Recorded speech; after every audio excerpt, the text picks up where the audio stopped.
আজকে আমরা মার্কেটের মধ্যে ব্যাংক নিফটিতে একটা শানদার র্যালি দেখতে পেয়েছি, কিন্তু ব্যাংক নিফটি তার 52 উইক যে হাই আছে তাকে ব্রেক করে এখনো উপরের দিকে র্যালি দেখায়নি। তবে আশা করা যাচ্ছে আগামী দিনে কিন্তু ব্যাংক নিফটিতে আমরা একটা ভালো র্যালি দেখতে পাবো, তাই ব্যাংক নিফটিতে ফোকাসে রাখা উচিত। আর সেক্ষেত্রে আজকে নিফটিতে আমরা আবার আজকে একটা নতুন 52 উইক হাই তৈরি করতে দেখলাম, সেখানেও কিন্তু ব্যাংক নিফটির কিন্তু একটা বড় সহযোগিতা রয়েছে। তো ব্যাংক নিফটি এবং নিফটিতে আজকে কেন এতটা র্যালি হয়েছে সেটা নিয়ে আলোচনা করব। তো আজকে এইচডিএফসি ব্যাংকে গতকাল অ্যানালিসিস মিট ছিল, সেখানে কিন্তু সব পজিটিভ নিউজ আসার জন্য এইচডিএফসি ব্যাংকে একটা ভালো র্যালি দেখতে পেয়েছি, এবং তার জন্যে এইচডিএফসি ব্যাংকে যে র্যালিটা এসেছে তারই এফেক্টে আমরা নিফটিতে এবং ব্যাংক নিফটিতে দুটো জায়গায় কিন্তু ভালো র্যালি দেখতে পেলাম।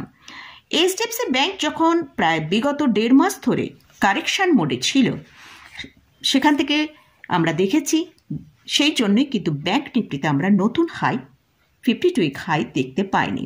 আমরা গতকাল নিফটিতে একটা নতুন হাই দেখেছিলাম, এবং সেখান থেকে আজকেও আমরা নিফটিতে আবার একটা নতুন 52 উইক হাই দেখলাম। যেহেতু এইচডিএফসি ব্যাংকের নিফটি এবং ব্যাংক নিফটিতে এইচডিএফসি ব্যাংকের ওয়েট অনেক বেশি রয়েছে, তাই জন্য কিন্তু আজকে যেহেতু HDFC bank positive mode move করেছে, সেই জন্য কিন্তু নিফটি এবং ব্যাংক নিফটিতে দুটোতেই আমরা ভালো র্যালি দেখতে পেয়েছি। তো আজকের ভিডিওয়ে আমি এইচডিএফসি ব্যাংক নিয়ে আলোচনা করব। আমি আপনাদেরকে বলেছিলাম যে এইচডিএফসি ব্যাংক সম্পর্কে ডিটেলসে আলোচনা করব। দেখুন, অনেকেই বলছে যে এইচডিএফসি ব্যাংক শেষ হয়ে গেল। এটা কখনোই কিন্তু পসিবল নয়।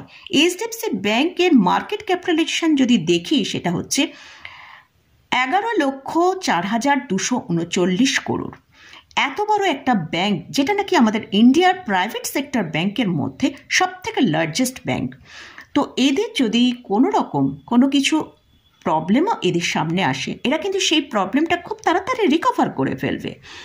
যেহেতু এই এইচডিএফসি ব্যাংকের সঙ্গে এইচডিএফসি লিমিটেডের মার্জার হওয়ার ফলে একটা যে এফেক্ট হয়, সেই এফেক্টটাই কিন্তু এর শেয়ার প্রাইসের মধ্যে আমরা দেখতে পাচ্ছি। নাহলে কিন্তু এদের ফাইন্যান্সিয়াল এবং ফান্ডামেন্টালি কোনো রকম পজিশানই কিন্তু এদের কোনো খারাপ কিছু নেই। আমরা যদি এদের ফান্ডামেন্টালি দেখি, যে এই স্টকটা প্রায় আরওই 17.1%-এর ওপর কিন্তু এদের আরওই ট্রেড করছে। আর পি যদি বলি, সেটা হচ্ছে এখন যে পিটা চলছে সেটা 16.3 পিতে ট্রেড করছে। খুবই সস্তার মধ্যে কিন্তু আমরা এই শেয়ারটাকে এখন পাচ্ছি। আর এদের যদি মিডিয়ান পিটা দেখি, সেটা 22.3। অবশ্যই এই এইচডিএফসি ব্যাংক একটা কিন্তু আগামী দিনে খুব ভালো র্যালি দেখাবে। অ্যানালিসিস্টের ভিউ অনুযায়ী, যেখানে আমরা 17% ডিক্লাইনে এখন স্টকটা চলছে, তাদের ভিউ অনুযায়ী তারা বলতে চাইছে যে 44% র্যালি কিন্তু আগামী দিনে আমরা এই স্টকে দেখব।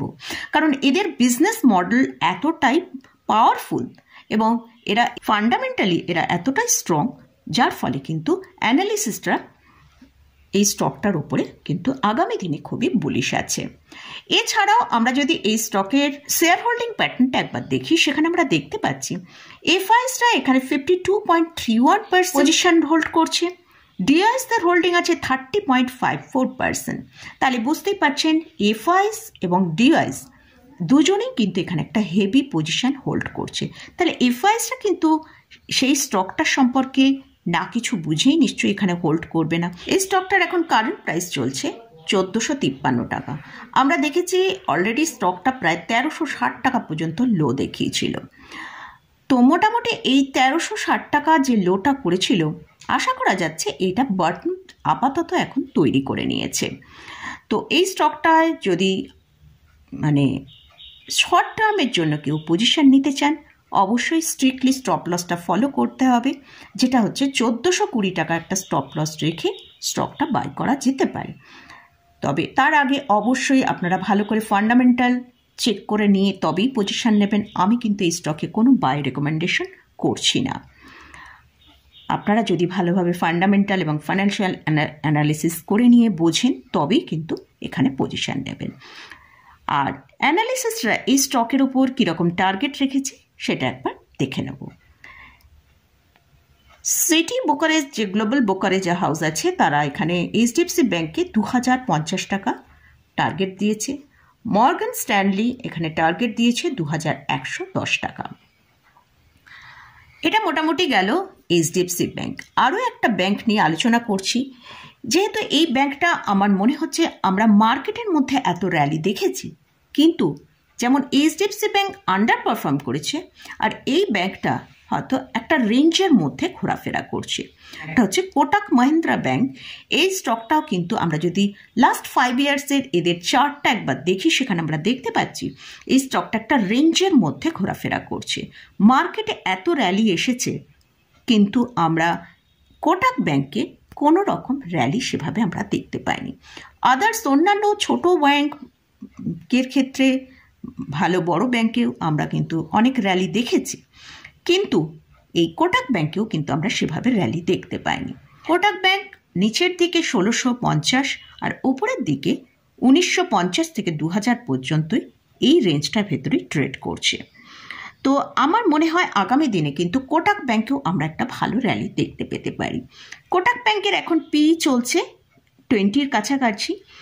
এদের মিডিয়ান যে পিটা সেটা হচ্ছে 32.3। এই স্টকটাও কিন্তু এখন অনেক নিচের দামে কিন্তু আমরা দেখতে পাচ্ছি। আর এদের মার্কেট ক্যাপিটালাইজেশন 3,50,443 করোড়ের, আর এদের আরওই হচ্ছে 14.3%। এই স্টকটার যদি আমরা স্টক প্রাইসের সিএজিআর দেখি, সেটা লাস্ট 3 ইয়ার্সে -4%-এর মতন। আর এদের কিন্তু কম্পাউন্ড প্রফিট গ্রোথ দেখুন সেটা কত ভালো আছে। লাস্ট 3 ইয়ার্সের যদি দেখি সেটা 20%-এর কাছে। আর এদের যদি শেয়ার হোল্ডিং প্যাটার্নটা একবার দেখি, সেখানে আমরা দেখতে পাচ্ছি প্রমোটারের হোল্ডিং আছে 25.91%, এফআইসের হোল্ডিং আছে 39.74%, ডিআইসের হোল্ডিং আছে 21.38%। কোটাক ব্যাংকের এখন কারেন্ট প্রাইস চলছে 1766 টাকা। এই স্টকটা যদি যেখানে দাঁড়িয়ে আছে সেখান থেকে অন্তত 30% ওপরের দিকে আমরা আপমুভ দেখতে পারি। তবে অবশ্যই এই যে টার্গেটগুলোর কথা বললাম, এইচডিএফসি ব্যাংক, কোটাক ব্যাংক, সবই এগুলোর লং টার্ম পার্সপেক্টিভে বললাম। দেখুন, সস্তার শেয়ার বাই করে কোনো লাভ নেই। যেসব স্টকে এখনো পর্যন্ত র্যালি আসেনি, সেই সব স্টকগুলো কিন্তু খুঁজে বার করা খুবই দরকার।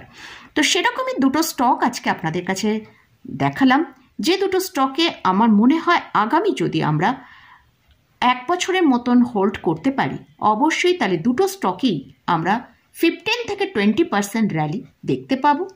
আর লং টার্ম পার্সপেক্টিভে যদি রাখি, তাহলে আমরা যদি এইচডিএফসি ব্যাংকে লং টার্ম অর্থাৎ 2 থেকে 3 বছরের জন্য হোল্ড করতে পারি, অবশ্যই আমরা এখানে 2100 টাকা টার্গেট রাখতে পারি। আর কোটাক ব্যাংকে যদি আমরা 2 থেকে 3 বছরের জন্য হোল্ড করতে পারি, তাহলে এখানেও অবশ্যই আমরা 2400 টাকার মতন টার্গেট দেখতে পারি। তাহলে মোটামুটি এটা গেল এইচডিএফসি ব্যাংক এবং কোটাক ব্যাংক নিয়ে আমি আলোচনা করলাম। আমি এই দুটো স্টকের মধ্যে কোথাও কিন্তু বাই রেকমেন্ডেশন করছি না। আপনারা যদি এখানে কোনো স্টকে পজিশন নেন, অবশ্যই আপনারা ভালো করে আগে ফান্ডামেন্টাল অ্যানালিসিস করে নিয়ে আপনাদের ভালো লাগলে তবেই পজিশন নেবেন। আমি শুধু আমার এই স্টকগুলো ফোকাসে আছে সেইটাই আমি আপনাদের সাথে শেয়ার করলাম। মোটামুটি আজকের মতন ভিডিওটা এখানেই শেষ করছি। ভিডিওটা যদি ভালো লাগে অবশ্যই লাইক করবেন, শেয়ার করবেন, সাবস্ক্রাইব করবেন। ধন্যবাদ।